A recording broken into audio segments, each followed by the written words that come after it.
Hello, everyone. Today I was thinking about going through some experiences with this shelter in place, home isolation, social distancing experience we're in. And first of all, I felt really strongly this whole time that this time is a gift for healing and for turning inward and introspecting and strengthening relationships and just healing, just like free of distractions, just go at it, heal, like get a lot of stuff done, a lot of those cycles completed and resolved. And this is another interesting layer of that. Today I was I've gone through different cycles. I'm feeling really motivated. I've had more free time because I do some in-person physical training work as well, and I haven't been doing as much of that. And so I went through different cycles of feeling really heightened and on alert and trying to consume a lot of information to make sense and get a picture of what's going on. And then I spent time feeling like just enjoying vacation and enjoying time together with loved ones, with my husband, since he's the only one who lives here. And well, also digitally with people, calling and talking. And then spent time being really productive, getting caught up on lots of tasks and projects I'd been dreaming of having time to catch up on, and then time working on my business. And then I've been in a time this week and today of having kind of a little bit of a funk, a little bit of kind of a lower energy. I don't know, not real connected and tuned in to what I normally am, which to me is evidence of likely the need for clearing something or learning a lesson or updating my choices or my lifestyle. Like a new change is needed, is like ready, and it feels uncomfortable that I haven't added it yet, and that's why things feel off.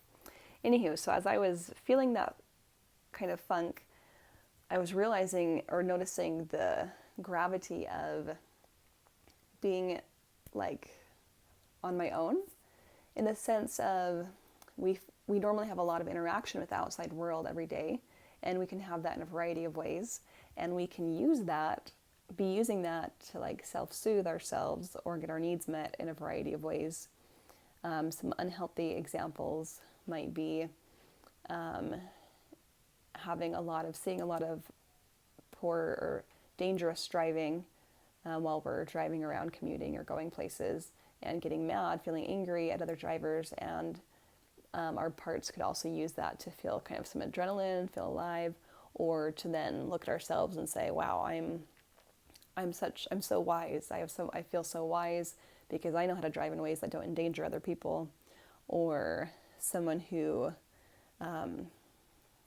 goes to the store, goes out to the store, other places, has a part of them that likes to engage with other people in a way of trying to get people to react to them the way that they want, which can be used in a variety of ways. It could be dressing up to look really attractive, to get that reaction from other strangers at the store, to then feel really good about yourself and like, I feel so happy because I just got verification that I'm super attractive.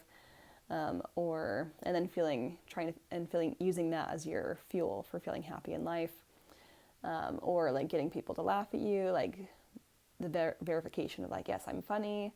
Now I like love myself and feel good about who I am, and now I can feel happy for the rest of the day. And all these things can be experienced on a scale of like healthy to unhealthy. These are some unhealthy examples. Anywho, so I'm noticing that when we're interacting with the outside world a lot every day, we can be using it in a variety of ways, and we can be kind of medicating or self-soothing ourselves in ways that aren't sustainable or long-lasting.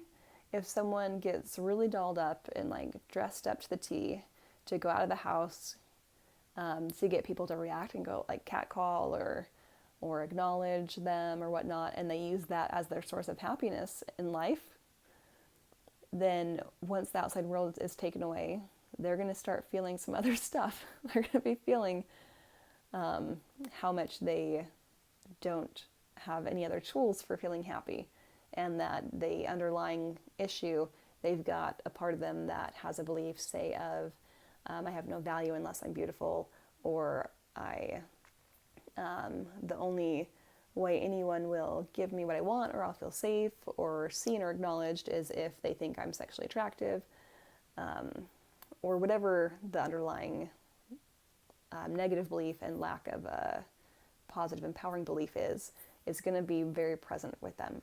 When they're in home isolation, they're going to start feeling it. So it was bringing on an awareness that if you take away the outside world, and we say we've been using the outside world in a variety of different ways, and we can't use that anymore, we're left with just what we can do with ourselves, which we can still do a lot of seduction or manipulation with ourselves alone in our home of all kinds of negative or limiting beliefs. But say if we go another step further and take away the internet or electronics, then not only would we be alone in our homes, no longer able to use, like I can get that one cashier to laugh at my comments every day, which then I use to verify that I'm funny, and then that supports or that comforts my belief that I'm only likable if I'm funny. And then because I can get that person to laugh at me every day, laugh at my jokes, I can feel happy. And if that's taken away, then like, whoa, I need to have some other ways of managing myself, of feeling happy. Have like a bag of tools that I know what to do. I know ways to feel happy otherwise. And that might include always having something cheerful playing, cheerful movie playing in the background, or cheerful, exciting, interesting YouTube videos playing nonstop, or listening to motivational audiobooks nonstop. So then if we went a step further and took away all electronics and the internet, and we didn't have access to any of those other avenues we might be using to distract ourselves or medicate or self-soothe, we would be left with just what we know. Like anything, only with what we know and our tool bag of tools we've learned, we would be left with only that. And that's an interesting question of like, would that be sufficient?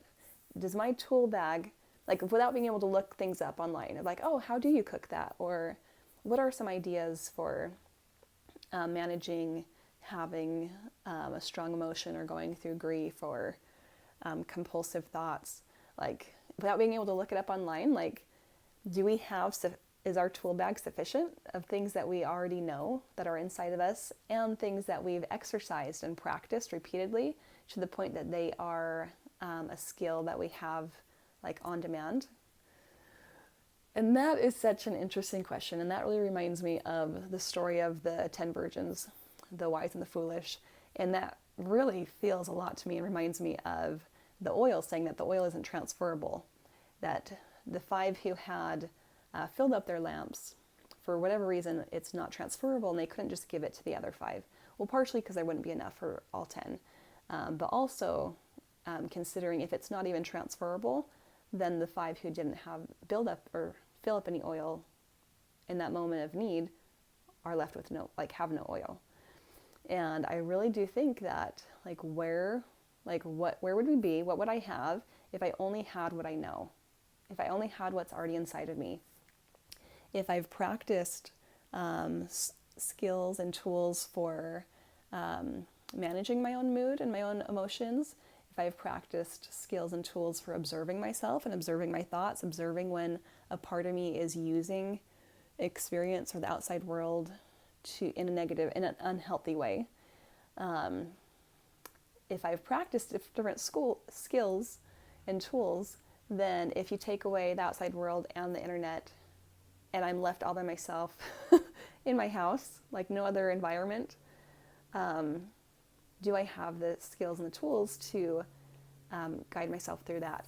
And I think a really important aspect of that is that everything exists all the time. Lack and abundance coexist in every moment. Fear and faith coexist in every moment. Optimism, pessimism, joy and elation and bliss and suffering and pain and misery. Everything is always existing. It just depends on where you flash or where you shine your spotlight.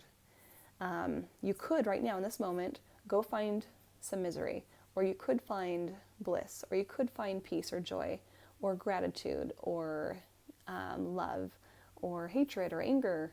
All of it is always existing, and it's a matter of where we send our attention and what we focus on.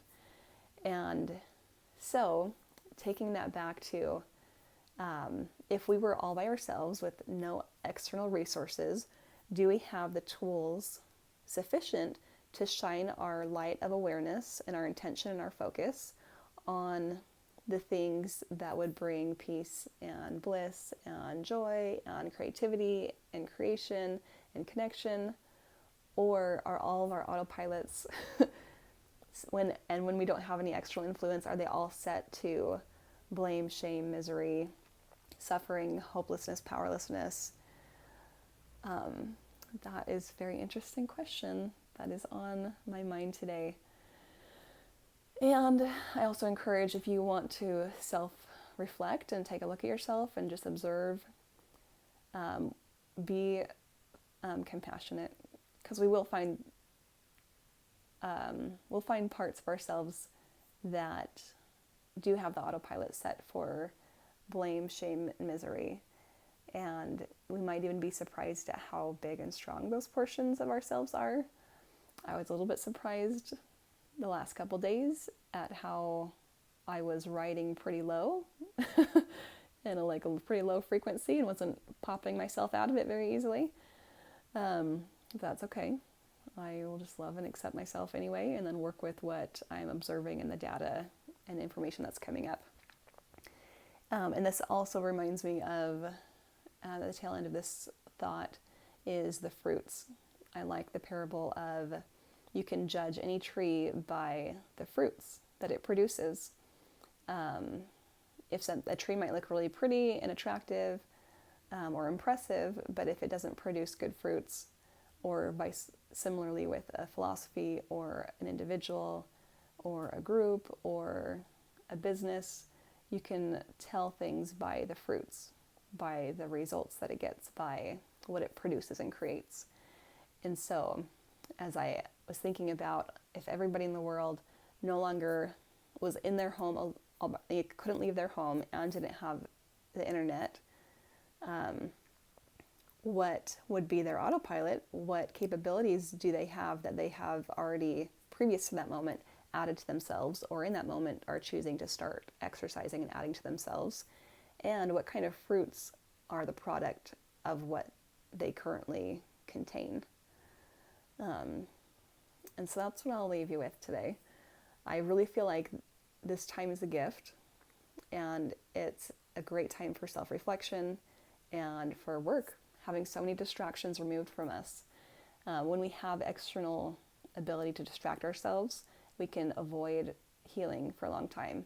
So if my sense of worth and being lovable, likable, valuable, worthwhile is based on the belief that I'm only worthwhile if I'm funny, and so I'm going to the store every day and making the cashier laugh every day to reaffirm, to give myself permission to feel that I have any value.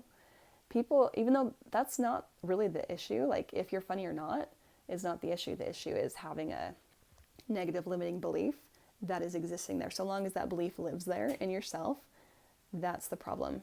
And that's a wound that needs to get healed, and a belief that needs to get upgraded to being capable of seeing your worth and your value, regardless of performance. So when we have the external world, we can use it to distract ourselves and to put off healing for indefinitely. So this is a real gift to clean a lot of things up and do a lot of healing. And I hope you guys, I wish you the best of progress and learning and growth and healing during this time.